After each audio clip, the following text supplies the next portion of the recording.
नमो नमः। प्रवाचिका अहंदया जोशी संस्कृताध्ययने समेषां स्वागतम्। अधुना अग्रिमा कथा पठिष्यते। अस्तु तर्हि आरंभं कुर्मः। राजे आपल्या खासगीच्या महालात आले. तबकात टोप उतरून ते मंचकावरच्या बिछायतीवर आडवे झाले. शंकाकुशंकांनी त्यांच्या मनात फेर धरला.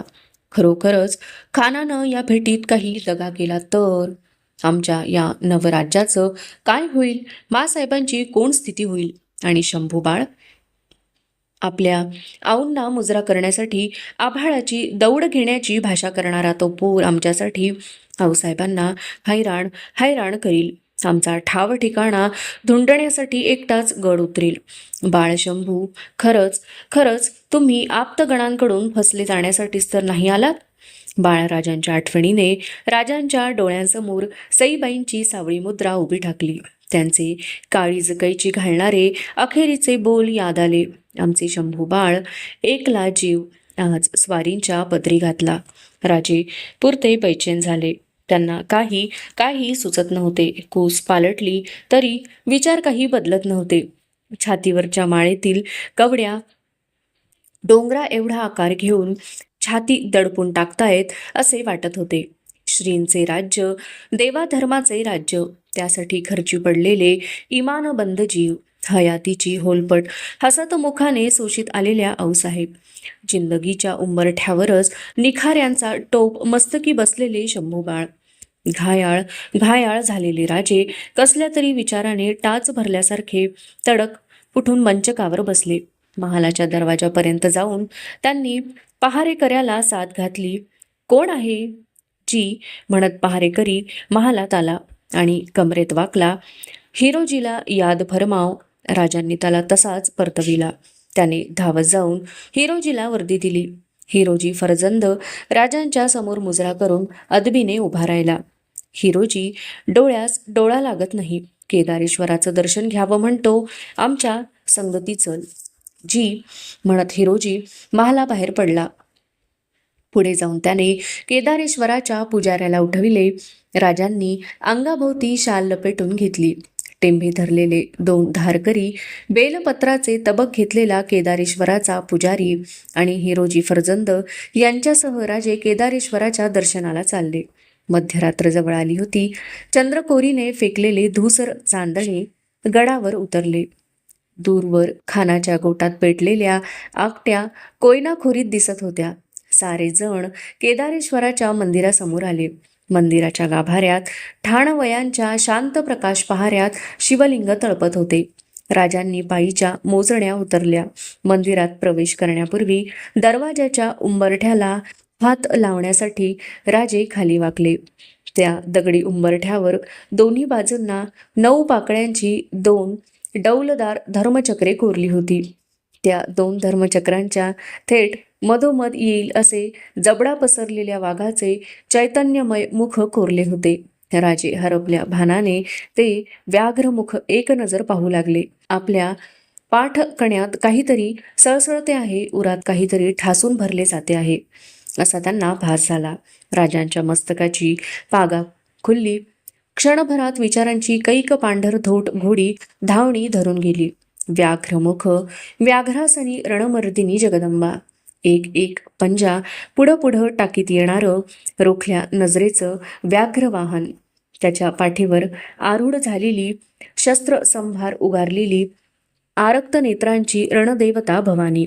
वाघाच्या उगारलेल्या पंजाबरोबर गरगर फिरणारं धर्मचक्र.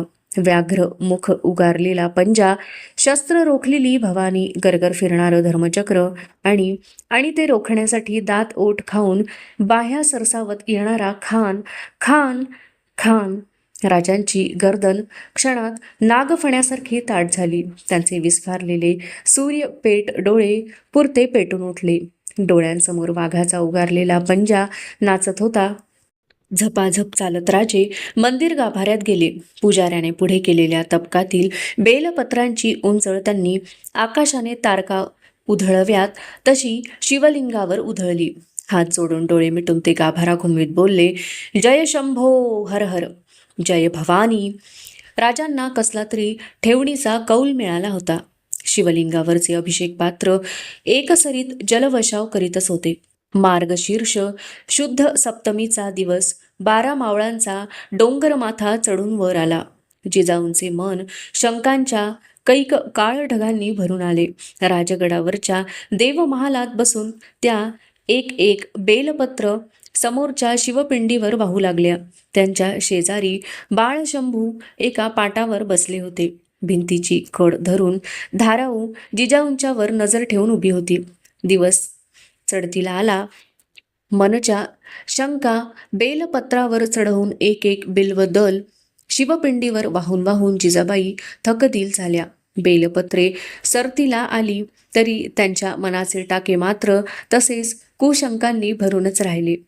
दिवस ऐन माथ्यावर आला आणि आपले हताश मस्तक जिजाऊंनी पिंडीभोवतीच्या शाळुंकेवर टेकविले. त्यांच्या चंद्रशांत डोळ्यातून सरसरत पाणधारा उतरू लागल्या. उभे अंग थरथरू लागले. डोळ्यातून ओघळत्या पाण्याबरोबर त्यांची वरकवडी सगळी सगळी नाती वाहून गेली होती. उरला होता तो फक्त एकच लागेबंध आऊपणाचा. एकाच विचाराचा फासबंद त्यांचे प्राण त्यांच्या कुडीत कांडून टाकू लागला. आता आता माझे शिवबाराजे गड उतरून संकटाच्या कैचीत फसले तर नसतील?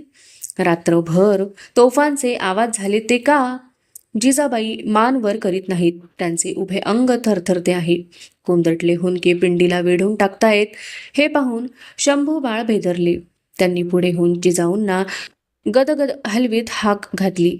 थोरल्या आऊ, थोरल्या आऊ. थोरल्या आऊंना काही काही ऐकू येत नव्हते. त्या उठल्या आणि भरल्या डोळ्यांनी नेसूचा पायघोळ फरफटवीत तरातरा आपल्या महालाकडे निघून गेल्या. हात पसरून त्यांच्या मागे धावणाऱ्या बाळशंभूंना धाराऊने पुढे होत थोपून धरले. त्यांना संगती घेऊन ती आपल्या दालनाकडे निघून गेली. जिजाऊंनी आपल्या महालाचा दरवाजा आतून आडबंद घालून बंद केला. त्या पुरत्या पुरत्या एकट्या झाल्या. धाराऊच्या दालनात शंभू बाळ साफ गोंधळून गेले. रात्रीचा पहिला प्रहर संपला आणि गडाच्या मिटलेल्या पाली दरवाजाजवळ एक फकीर आला. त्याने बाहेरून दरवाजावर तळहाताची 3 वेळा थाप भरली. आतल्या देवडीवाल्या ऐकू जाईल अशा बेताने तो जाड घोगऱ्या आवाजात म्हणाला, आईचा भुत्या, रानचा वारा. तो परवलीचा बोल होता. देवडीवाल्याने तो बोल कान देऊन ऐकला आणि दरवाजाची दिंडी खुली केली. फकीर घाईने आत घुसला. तरातरा चालत तो पद्मावती माचीवर आला. सिधोजी थोपट्यांनी फकीराला ओळखले. तो होता हुन्नरबाज खबरगीर विश्वास नानाजी मुसे खोरेकर. सिधोजी आणि विश्वास राजगडाच्या बालेकिल्ल्यावर आले. सिधोजींनी जिजाऊंना आपण येत असल्याची वर्दी दिली. जिजाऊ आपल्या महालात शंभू बाळांना शेजारी घेऊन बसल्या होत्या. दिवसभराच्या चिंता तापाने त्यांचा चेहरा ओढला होता. चिराखदानांच्या प्रकाशात तो विचित्र दिसत होता. सिधोजी आणि विश्वास जिजाऊंच्या महालात गेले. एका फकीराला सिधोजी संगती पाहून जिजाऊ थरकल्या. त्या मंचकावरून तडक उठल्या. सिधोजीने व विश्वासने त्यांना अदब मुजरे केले. जिजाऊ क्षणभर गोंधळल्या. दुसऱ्याच क्षणी त्यांनी विश्वासला ओळखले. भीतीने थरथरत त्या खेचल्या आवाजात कसेबसे म्हणाल्या, विश्वास. मुजऱ्यासाठी वाकलेला विश्वास ताठ खडा झाला. दूर धावणी घेऊन आलेल्या विश्वासच्या उसळत्या तोंडातून मावळी रांगडे बोल उसळले. मासाहेब, त्वाण ग्वाड करा. जगदंबेनं तारलं समद्यासनी. राजांनी चलाखीनं खानाचा सफाई फोडला. वाघ नख्याचा लावून धन्यांनी खानाचा पोटला बाहेर काढला. संभाजी कावजीनं खानाचं गर्दन तेगीच्या एका फटक्यात धडगुनक केलं. खानाचं गर्दन प्रतापगडाच्या सदरवर हाय. धड जनीच्या टेंब्यावर गडाच्या पायथ्याला धूळ खात पडलं. या खानाचा पारावरचा 12,000 तळ जेधे सिलिंबकर भोसले पासलकरांनी येरगाटून टाकलाय. हातोहातीच्या हत्यार चालीला जावळी खोऱ्यात त्वाण फुटलं. या सर लष्करांची घोडी वाईच्या रोखानं दौड घेत गेल्यात. खान समद्या जमेतीनिशी पार बुडाला. आपली फत्ते झाली. विश्वासचे बोल ऐकताना जिजाबाईंच्या डोळ्यातून सरसर आनंदाचे अश्रू ओघळू लागले. मागे वळून शंभूच्या कानशिलाजवळ हाताची बोटे नेत ती जिजाऊंनी आपल्या कानशिलाजवळ आणून मोडली. शंभूंना उचलून घेत त्या विश्वासला म्हणाल्या, विश्वास, सदरेवर चल. तुझ्या या खबरीची कदर आम्ही करणार आहोत.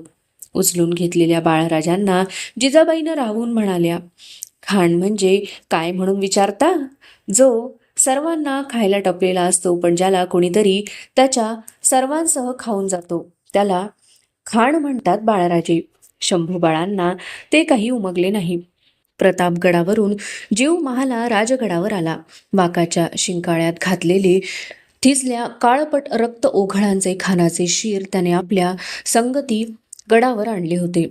जिजाऊंनी नजरेखाली घालावे म्हणून जीवने ते एका तबकात ठेवून ते तबक सरपोसाने झाकून टाकले. एका चौरंगावर ते तबक ठेवून तो चौरंग राजसदरेच्या फरसबंदीवर मांडण्यात आला. गडावरचा सारा मावळ लोक खान बघण्यासाठी बालेकिल्ल्याच्या सदरेवर लुटला होता. डाव्या हाती शंभूंचा हात धरून जिजाबाई सदर दाखल झाल्या. साऱ्यांनी मुजरे झाडले. जिजाबाई शंभूंसह सदर बैठकीवर बसत म्हणाल्या, जीवा, दूरची धावणी घेतलीस, काही खाल्लंस?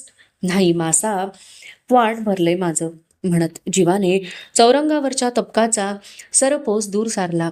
कमरेत वाकून जीवा बोलला, ही भेट धन्यानी मासाहेबांच्या रुजवातीला धाडली. खानाचे रक्त ओघळात गोठलेले, डोळ्यांच्या कवड्या अर्धवट उघड्या टाकलेले, वाचलेले शीर बघताच कपाळावरचे आडवे कुंकू ताणीत जिजाबाई बैठकीवरून तडक उठल्या. त्यांच्या नाकपुड्या विस्फारल्या गेल्या. श्वास चढा झाला. ओठ क्षणभर थरथरले. अफजल खान जसं पेरावं तसंच उगवतं. त्यांच्या ओठातून थरथरते बोल निसटले. याच खानाने गेली कैक वर्षे जिजाऊंच्या काळजाला मरणभयाच्या जळवा जोडून दिल्या होत्या. क्षणभरातच जिजाऊंनी आपला संताप आवरला. पुन्हा बैठकीवर बसत त्यांनी आज्ञा केली, सिदोजीराव, हे शीर पिंजऱ्यात घालून गडाच्या पाली दरवाजाच्या कोनाड्यात ठेवा. 18 कारखान्यांचे लोक त्याचं दर्शन घेतील. त्याची पूजा करून इतमामानं त्याचं दफन करा. गनिम संपला, गनिमी संपली. जिजाबाईंच्या तर्फेला बसलेले शंभूबाळ डोळे ताणून केव्हाचे खानाच्या शिराकडे एकटक बघत होते. अनेक सवालांचे पलोते त्यांच्या मनात खडे झाले. आबा या खानाच्या भेटीला गेले होते. त्याला हातपाय काहीच नसता त्यांनी याची भेट कशी घेतली असेल? थोरल्या आऊ म्हणाल्या, जो दुसऱ्यास खायला टकतो, पण ज्याला कुणीच खात नसतो तो खान. मग त्यांनी हे का नाही सांगितलं की ज्यास हातपाय नसतात ते नुसते मुंडके म्हणजे खान? जो घोड्यावर मान न घेता तबकावर बसतो तो खान. शेवटी न राहून बाळराजांनी जिजाबाईंना विचारलेच. धाराऊ म्हणत होती, खान मोठा आहे, मग हा एवढाच कसा? त्यांच्या अचानक सवालाने सारी सदर हसली. बाळराजे गोंधळून गेले. जिजाऊ त्यांचा खांदा थोपटीत शांतपणे म्हणाल्या, तुमच्या आबांनी जमला तेवढा खान आणला, तुम्ही याहून मोठा आणा. शंभू बाळांना ही तोड मात्र मनोमन मानवली. जिजाबाई आता राजांच्या परतीच्या वाटेवर नजर जोडून होत्या. अफजलला गर्दीस मिळवणारे शिवबाराजे त्यांना डोळाभर बघायचे होते. शंभू बाळांना आपल्या आबासाहेबांना कैक शंका सवाल विचारायचे होते, पण राजे राजगडाकडे परतले नाहीत. खरा सेनापती एका यशाच्या दहशतीच्या पाठबळावर दुसरे अनेक विजय गाठीशी बांधित जातो. राजांनी तोच बेत आखला. प्रतापगड सोडून ते वारे जोड घोडदळानिशी आदिलशाही मुलखावर उतरले. राजे दौडू लागले आणि त्यांच्या मांडेखालच्या घोड्याच्या टापांखाली विजयाच्या सलग मुद्रा उमटत चालल्या. खटाव, मायनी, रामपूर, कलेढोण, वाळवा, अष्टी, कराड अशी ठाणी दास्तानी लावीत नेरले. कामेरी, बत्तीस, शिराळा, पारगाव, कोडोली मार्गे राजे पन्हाळ्यावर मुक्काम ठेवून कोल्हापुरात घुसले. पुरता राजगड आता आनंद सागरात न्हाऊन निघाला. राजांच्या जिंकत्या मोहिमांच्या खबरांवर खबरा रोज गड दाखल होत होत्या. राजांच्या रूपात गडावर असणाऱ्या शंभू बाळांचे कौतुक राणी वशातील राण्यात चढीला लागले. एके दिवशी खासे महालात साऱ्या राण्यांच्या वेड्यात शंभूबाळ बसले होते. त्यांना सोयराबाईंनी सवाल केला, बाळराजे, तुमच्या गळ्यातील कंठा आम्हास द्याल?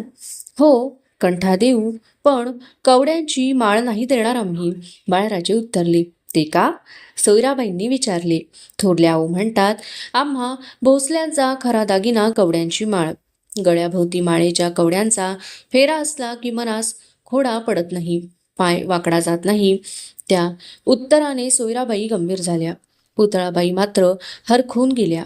त्यांनी शंभू बाळांच्या कानातील चौकड्यांजवळ हातांची बोटे लावून ती पुन्हा माघारी घेत आपल्या कानशिलाजवळ नेत कटकन मोडली. चैत्राचे सरते दिवस आले. राजगड सोडून राजांना आता 6 महिने लोटले होते. जिजाबाई पावसाळ्यापूर्वी राजे परतणार या मोहऱ्याने वाट बघत होत्या आणि एक दिवस त्यांच्या खासगीच्या कारभाऱ्यांनी त्यांना वर्दी दिली. जासोदांचे नाईक बहिर्जी आले आहेत. जिजाबाई शंभू बाळांना हात धरून बहिर्जीला भेटण्यासाठी सदरेवर आल्या. जोहार केलेल्या बहिर्जी त्यांच्यासमोर गर्दन पाडून उभा होता. त्याची गर्दन वर उठत नव्हती. जबान कशी खुली करावी हे त्याला उमगत नव्हतं. शेवटी जिजाऊंनी जाणवणाऱ्या जरबेत त्याला विचारले, नाईक, जबान बंद का? कोण मामला आहे? बोला, आमचा अंत पाहू नका. आपले तोंड उंजळीत झाकत बहिर्जी भरड्या आवाजात कसे तरी बोलला. घात झाला मासाब. हजबी जौहराच्या वेड्यात महाराज पन्हाळगडावर फसलं. गनिमानं गडाला लई घट्ट घेर टाकलं या. नाईक, जिजाबाई कशा तरीच ओरडल्या. त्यांचे अंग ताठरले. त्यांच्या मातेच्या मनाला कितीतरी कुशंकांचा क्षणात वेढा पडला. न कळतच त्यांनी शेजारी बसलेल्या बाळराजांना जवळ बिलगते घेतले. त्यांचा थरथरता हात बाळराजांच्या पाठीवरून फिरू लागला. भिरभिरते मन पन्हाळगडाभोवती गिरट्या घेऊ लागले. काळजात कैक फड दाटून आले. किती मरणांना बगल देत आमच्या शिवबा राजांनी दौडावं. सुखाचा माग धरून किती संकट जिंदगीभर त्यांच्या मागं हात धुवून लागावीत. राजे राजे, वेड्यात तुम्हीच नाही तर आमचं सारं आऊ पण फसलंय. तुमच्या या शंभू बाळांचं फर्जंद पण वेड्यात फसलंय. उभी मराठी दौलत वेड्यात फसली. काय करावं? काहीच न बोलता जिजाबाई सदर बैठकीवरून उठल्या आणि शंभू बाळांचा हात धरून जडावल्या पावलांनी आपल्या खाजगीच्या महालाकडे निघून गेल्या. प्रसंगी त्या साऱ्यांना धीर दिलासा देत आल्या होत्या, पण खुद्द त्यांना धीर द्यायला जगदंबेशिवाय जाणतं दुसरं कोण होतं? राजगडावरून जिजाऊंची तातडीची फरमाने 12 मावळात मुलुखभर सुटली. चाकण, पुरंदर, सिंहगड, वर्धनगड, प्रतापगड चहूबाजूंनी मराठी फौजा राजगडावर जमाव करू लागल्या. राजांच्या भोवती दाटलेल्या वेढ्याचा कसा उपराळा करावा हाच पेच साऱ्यांना पडला. सरनौबत नेताजी तर कर्नाटक मुलखात गदग मुक्कामी होते. जौहरने वेढा भरून पुरते 2 महिने लोटले.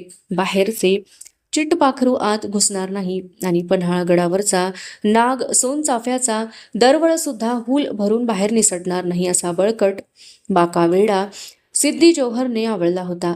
पन्हाळ्याच्या मावळतीला सिद्दी मसूद, भाई खान, सादत खान, बाजी घोरपडे आणि उगवतीला फाजल खान, रुस्तुमे जमा, बडे खान, सर्जेराव खाडगे अशा सरदारांचे ताकदवर कडे पडले होते. या सर्वांवर आपली जागती हपशी नजर ठेवून जाड ओठांचा सलाबत खान सिद्दी जौहर रोज गडाभोवती फेरफटका देत होता. सह्याद्रीचा सिंह हपशी तरसांच्या आणि देशी लांडग्यांच्या कोंडाळ्यात अडकला होता. नेताजींची वाट बघून थकदिल झालेल्या जिजाबाई खाशा पन्हाळ्याचा वेढा फोडायला तयार झाल्या. पडत्या पावसात घोड्यावर खोगिरे चढली.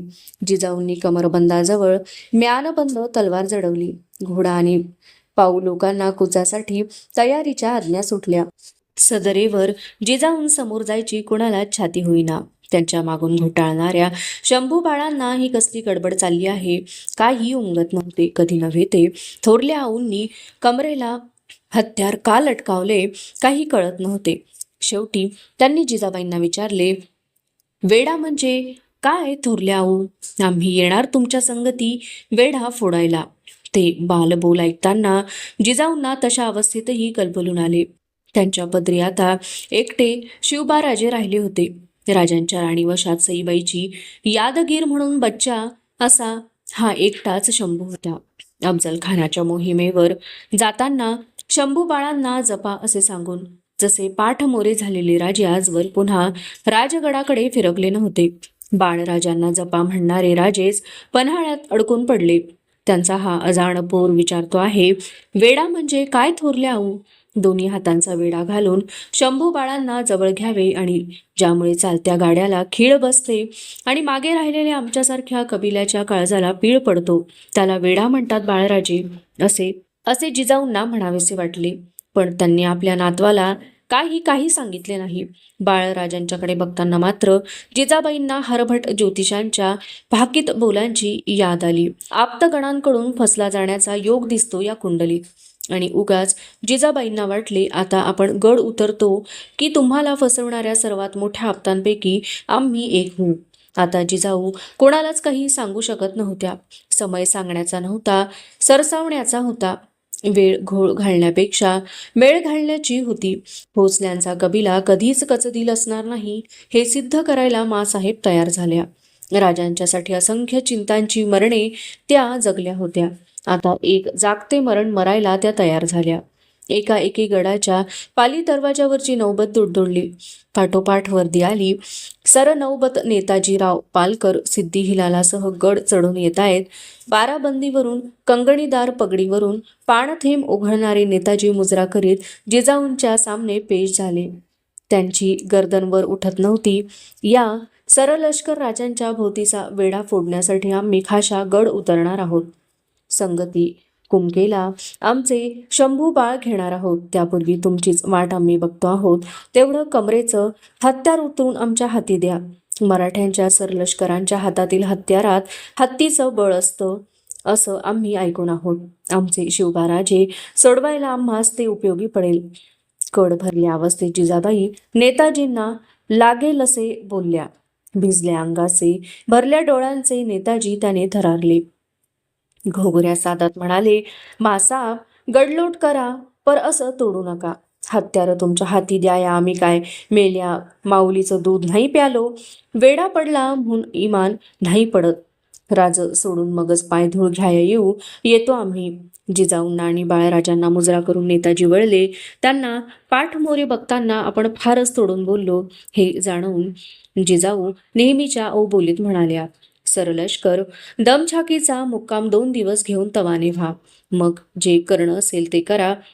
जे करणे शक्य होते ते सारे नेताजींनी कडव्या इमानाने केले.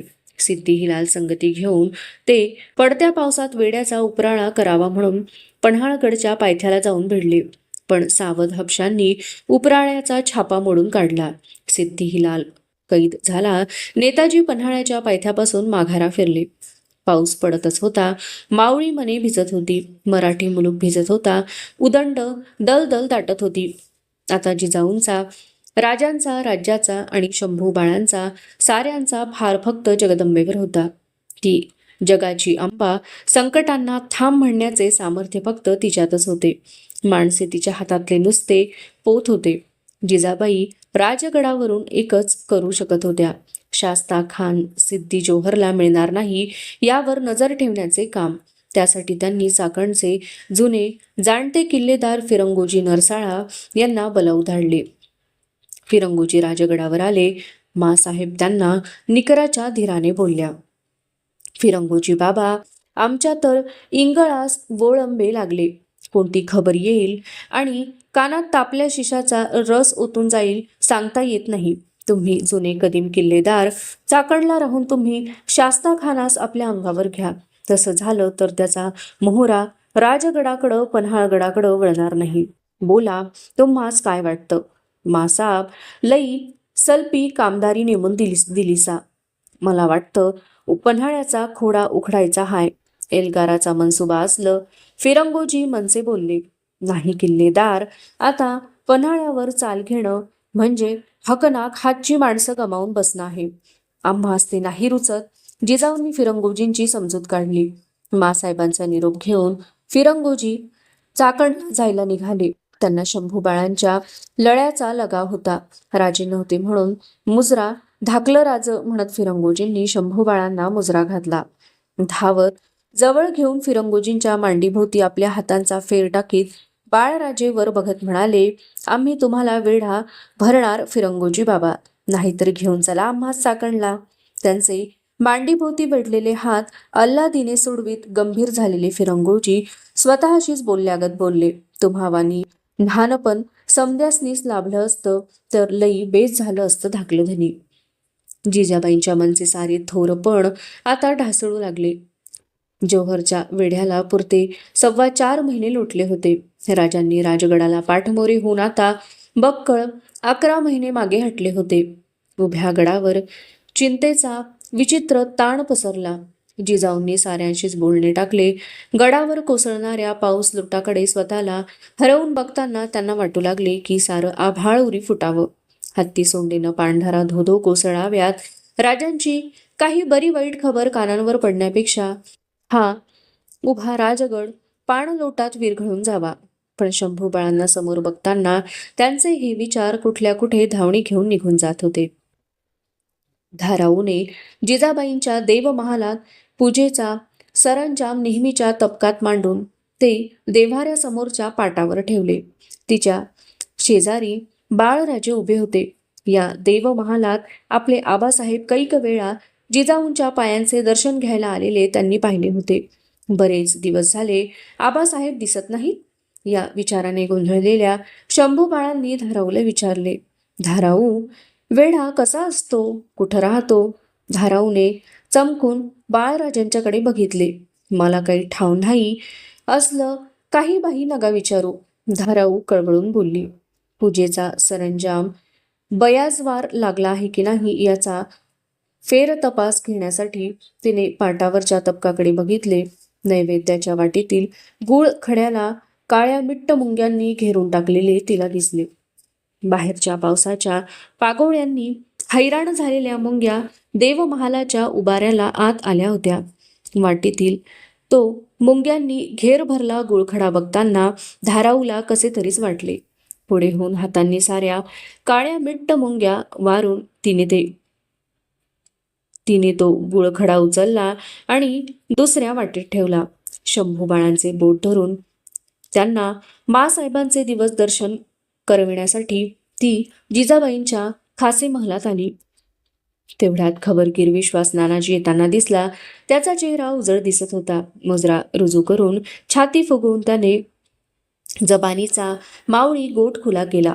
मासाब, कलच्या पुनवच्या रात्री राज जवळच्या वेड्यातनं सलामत निसटलं. विश्वास, राजे सलामत सुटले? सांग लवकर सारा, करीना सांग, कसे कसे सुटले आमचे शिवबाराजे? कुठे आहेत? कधी येणार आमच्या सामने? सांग. जिजाबाई बैठकीवरून उठून विश्वासच्या समोर आल्या. त्यांचे डोळे थपथपले होते. विश्वास धरल्या उराने सांगू लागला, कलच्या पुनवच्या रात्री राज पन्हाळगडाच्या राजदिंडीनं 600 बांदलांनीशी गड उतार झालं. बांदलांनी राजासनी एका पालखीत बसवून विशाळगडाच्या रोखानं अंधारात धाव घेतली. पर गनिमाला राज निसटल्याचं सासूद लागलं. जवळचा जावई शिद्दी मसूद 1,500 घोडदळ घेऊन बांदलांच्या पाठलागावर पडला. रातभर चिखल राडीतनं झाडोऱ्यातनं बांदलांनी खांदे बदलत राजांची पालखी 14 कोसांवर गजापूरच्या घोडखिंडीवर आणली. तवा भगाटलं होतं. खिंडीजवळ मसूदनं हपशी ऐन पिछाडीला आल्याचं बघून हिरड समावळच्या बाजीप्रभू देशपांड्यांनी शिबंदीच्या 2 फळ्या केल्या. एक राजांचं संगट देऊन त्यासनी विशाळगडाच्या वाटला लावलं. बाजी अंत्याचा धाकला भाऊ फुलाजी दोघं 300 बांदलांनीशी घोडखिंडीचा थोपा कराय मागं राहिलं. खिंडीला भिडलेल्या हपशांबरोबर बाजी आणि बांदल 7 प्रहर पट्टा खेळलं. राज विशाळगडाच्या पायथ्याला आलं तर गडाला सुरव्यांचा आणि पालवणकरांचा घेर पडलेला होता. राजांनी हर हर महादेव म्हणत तो घेर फोडून काढला.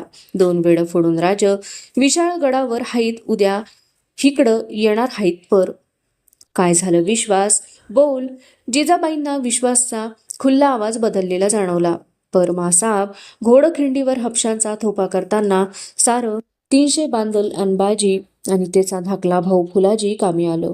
उलट्या काळजाच्या हपशांनी साऱ्यांची प्रेत घोड्याच्या टापांखाली चिखलात रगडत खिंड पार केली. विश्वासची खबर ऐकताच मासाहेब स्वतःसाठी बेखबर झाल्या. त्यांच्या डोळ्यांसमोर बाजींची मुद्रा उभी राहिली. गजापूरची घोडखिंड पिंडदान करून शांत झाली होती. बांधल धुंदळ पेटवून स्वामी कार्यावर खर्ची पडले होते. हापशी तरसांच्या डोळ्यात तांबड धूळ फेकून सह्याद्रीचा सिंह सुटला होता. गजापूरची घोडखिंड बाजीच्या रणगाजीने गाजीपूरची खिंड झाली. त्यांच्या शोभणाऱ्या नावाने बाजीपूरची खिंड झाली. बांदलांच्या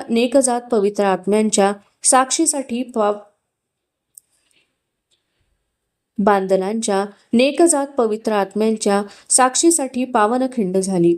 अवशिष्टा कथा अग्रिमे भागे पठिष्यते अस्तु तर्हि पुनर्मिलामः. तावन् मंगलं भूयात् शुभं भूयात्. नमो नमः. धन्यवादः.